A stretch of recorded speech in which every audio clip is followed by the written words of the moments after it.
That's how I want you.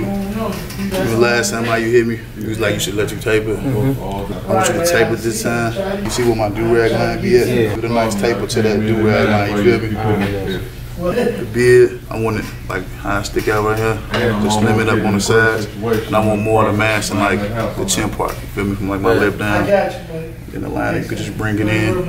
As my line, you see here, I want you to come right there with it. You know how I told you.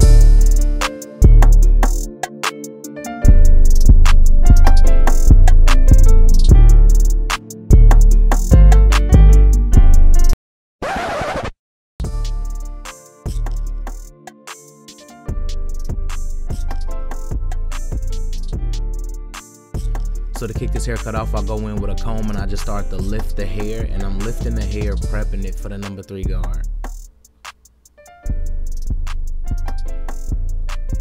Then I go in with a number 3 guard completely closed on my gold FXs. I was not safe doing the 2 in this haircut just because this hair is so dense in certain parts and it's so light in certain parts, and his do-rag line is just like crazy and the lining is just crazy, but we gonna finesse the situation for what it is.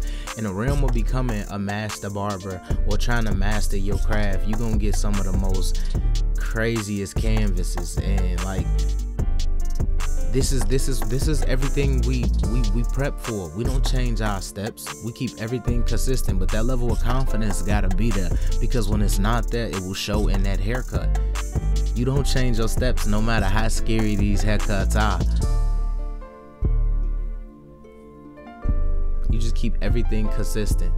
Always combing one when hitting the hair. You want to lay the hair down. You want to keep the hair prepped. You want to keep everything consistent, prepping it for the taper. So I go in with a number 2 guard, and that's with the grain, and that's completely closed. And I'm just laying the hair down because the do-rag line, as you guys can see, you can distinguish how dense his hair is, where his waves are, but how light it is in the taper area. So I'm going to work my way down just so I can develop a clean taper.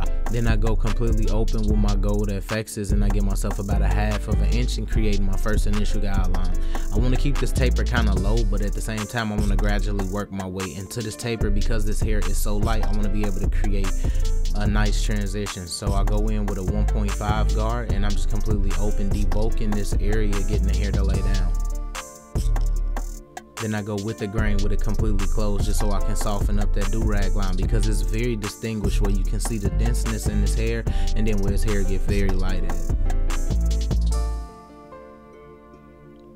Then I go in halfway with my 1/16 guard on my masters, and I just slowly but surely start to debulk the area, creating a transition for the taper.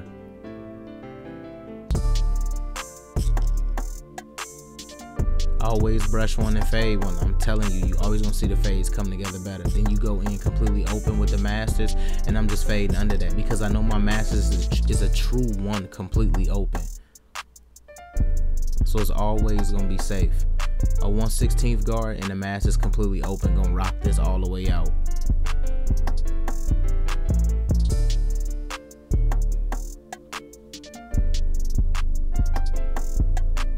And when creating tapers like this, it's kind of tedious. You're gonna always go over your work a lot. You're gonna flip the clippers a lot, go with the grain a lot, but that's a part of the game. You have to finesse the situation for what it is.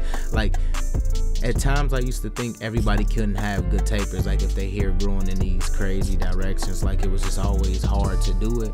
But no, it's not hard, it's just very tedious. You got to be able to put up with that. That's a part of becoming a master barber. That's mastering the craft. So I had dropped them completely closed, and then now I'm just finna flick at this line because I know with masters, without my guard, I can be able to just finish this up. I got a lot of room to bounce around. The clipper don't take as much hair, and it's a true one completely open, which gives me the ability to fade from a 0 to a 1, so I won't need as many guards.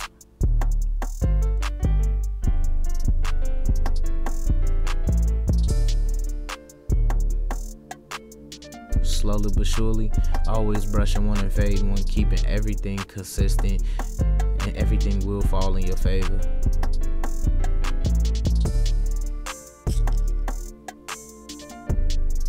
Also, if you're new to my channel, please hit that subscribe button, hit that notification bell to get alerted. I'm telling y'all, the videos won't stop, the pressure won't stop, the transformations won't stop. It's 2019, it's year to creators. I got a lot of new content that's coming. I'm finna upgrade my camera for you guys. Like, we going all the way there. We taking YouTube to a different level. I'm literally finna get everything that I've ever wanted. So the footage and the content is finna go all the way up. I hope y'all with me, because like I told y'all, 2019 is year to creators. I'm in a whole different bag. I'm locked, my mind right, my body right. We up. Like, I'm here. I'm ready for this year. Like, this year is finna be big. May 18th through the 20th. If you hitting CT Barber Expo, I will be in the building with the Tune 45 team. We gonna be doing something that's gonna be so amazing for the industry. When I tell you guys, it's gonna be crazy. This one gonna be a movie. All of the biggest companies coming out, so many POs at one time. Like, y'all have to come to CT Barber Expo. This is finna be one of the craziest events. Me and my brother Chris Bossio will be on stage displaying some of the craziest work and some new future products for all of you guys. Like, if you're able to make CT, please make it. I promise you, it's gonna be very tough in that building. So on this taper side, I just went in with a number 2 guard, and I just basically laid this hair down, and then I created my ball line. Then I'm gonna go in with a 1/16 and just basically knock that out.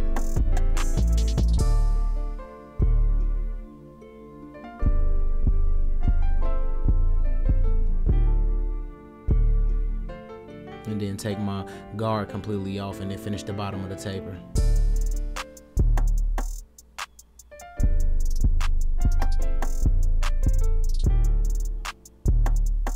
Just bouncing around, laying the ear down. If you don't get the hair behind the ear, sometimes it can throw your taper off. It's literally maybe like 2 to 3 hairs that if they're too dark, it's gonna throw off, you know, the connection from when you do the neckline all the way to the behind the ear line to the beard line. Like, it's gonna just throw it off because it's gonna look dark in the area. So remember, lay the ear down and hit the fade part behind the ear as well.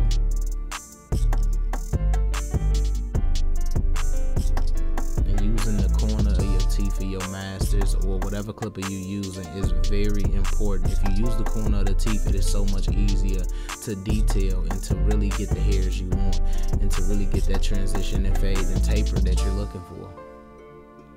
So I'll go over here and I'm gonna repeat the same steps. I'm gonna go in with a number 2 guard completely with the grain, softening it up. Then I'm gonna go in and create my ball line. Then I go completely open my babeless and I'm fading in between to knock out that bottom line. Then I go in completely open with my 1/16 guard and I just start to detail. And as you guys can see, I take the guard off because that's a true one, and it's always gonna be easier to fade right up under that 1/16 guard. Then I go with the grain with a 1.5 guard just so I can debulk it a little bit more. And then a number 2 against the grain. Then I just start to clean up some of the darker hairs. As you guys can see, it's very dense in certain areas. Like if you look towards the back taper area, it look like there's still a harsh guideline for the taper. But once you guys see me put a neckline on them, because of the overhang, everything will fall into place and it's just gonna look amazing. And I just feel like this is one of my best transformations because the canvas that I'm working with, man, like I just honestly feel like a lot of barbers would have folded in this predicament just because that front hairline is scary. Like it is scary to approach a front hairline for somebody who basically don't have one. Like as you guys seen that before clip when I lifted the hair, that was ridiculous. And the level of symmetry that I'm finna display today, the level of sauce that you guys are finna get, come on, let's hop in that bag. So I go in with my Andis T outliners and I'm just hitting the back of the neckline, creating the first part of my line just so I can create my connects of everything in my line. And if I start with the back, it's gonna be easier to go down into the beard line. So I'm just creating my foundation. This is just my way of lining. This is not no specific way that you have to line. I kind of like to start in that back area with the nape. And as you guys can see, I'm just hitting the area, and then I'm gonna fold the ear down, and I'm gonna work my way around the curve using the corner of my clippers. That is the easiest way to get the necklines. I had a guy ask me about necklines, and I promise you, never lay your blade flat. Always use the corner of your blade so you can really draw that line. Then I go in, I start my way from the bottom, and then I work my way up into the curve. As you guys can see, this is just the easiest way to do that Chicago C. You start from the bottom and you work your way into the curve. If you start from the top, most people like laying their blades flat and then they try to curve it down, which throws your C off. Like it's sometimes it's the way you can hold your clippers, and I don't want to take that away from nobody. I don't want nobody to feel like they gotta change the way that they hold their clippers. But in terms of creating the Chicago C, it is so much easier if you come directly from the bottom of it and you curve into the C. Then I just make sure I line both sides up so the vertical bars can be a little equal. And using the corner of my blade, creating that Chicago C, I created my first rough draft of it. Now I'm finna get real detail. So look at the corner of the blade and watch me really put emphasis on this C right here. Without foundation, you will crumble. Like, you have to create that foundation, whether if it's a hard line off back or whether it's a soft line off back. You have to create foundation to solidify the hard line.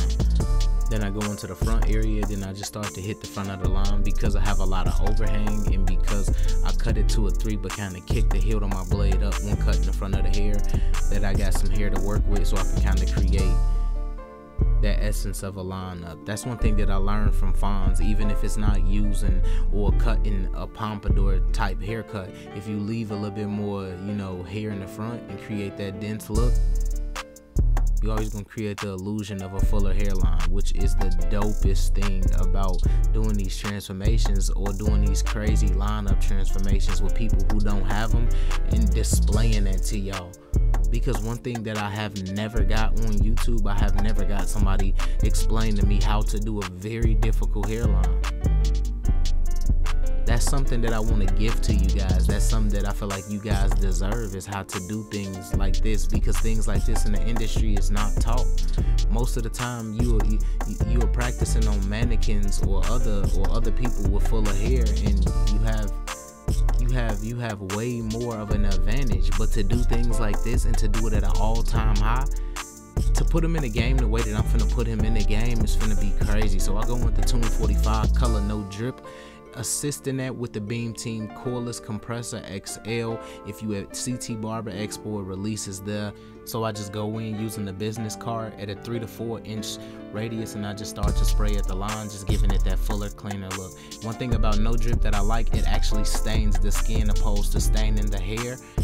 And it's a waterproof color, and at that, it's a black brown color. So the more that you build on it, the darker it get, but the less you build on it, the more natural and, you know, brown tone it looks, which is amazing, especially for this client, because this client is basically a ginger. He has that brownish hair. The product will complement his hair like very well, and as you guys can see, it's already giving him a fuller look. I'm giving it the sauce, I'm giving it the pop that it needs. Like, this is the picture perfect image right here.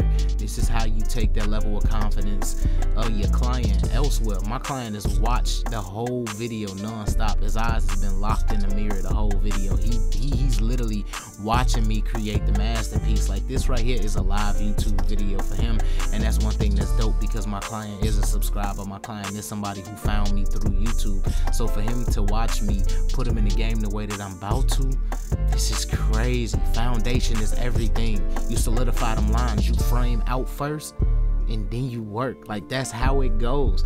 So first you see me frame out with the color, then I brushed it in, then I went in with the razor and I just cleaned it up, and now doing cleanup work between the taper and the low ball taper.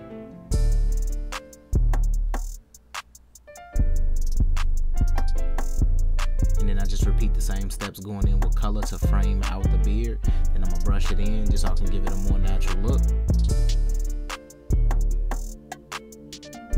And I just love what color has came over the amount of years. Like, these colors been out for a while, and the a lot of colors have been out for a while, and just manipulating any color or any color products out there to get your ultimate look is just one of the dopest things to me, because you outsourced and found a way to make it happen. That was always important to me when watching YouTube videos.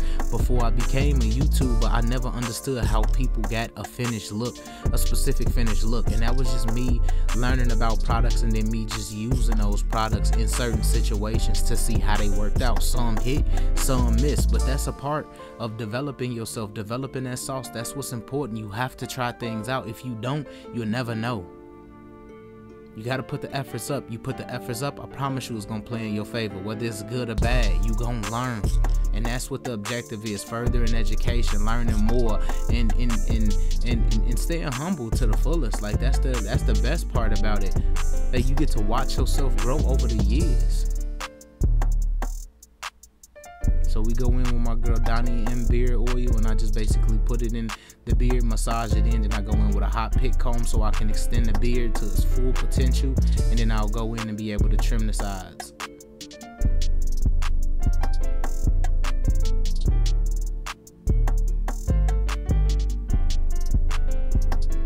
So I go in with my gold FXs right here, and I just start to slender out the sides. He want to keep more of the mask like in the chin area, so I was just gonna knock off a tad bit on the side. Nothing too crazy, but we just really wanted to get that beard that real nice, distinguished look.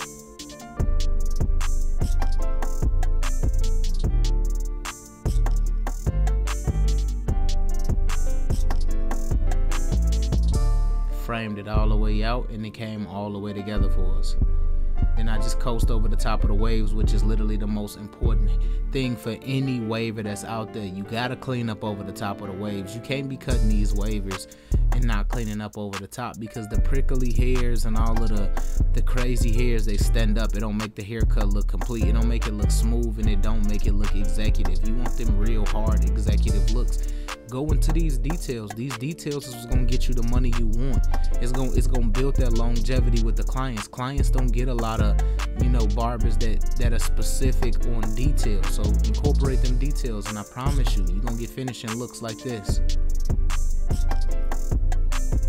So right here, we just got an amazing transformation on some 360 waves. We saved the taper, we saved the haircut, the beard. We really saved the line, and we got my boy in a whole different bag. We got him looking brand new. So if you're new to my channel, please hit that subscribe button, and please hit that notification bell to get alerted. I promise you the videos won't stop, the smoke won't stop. It's still in the air.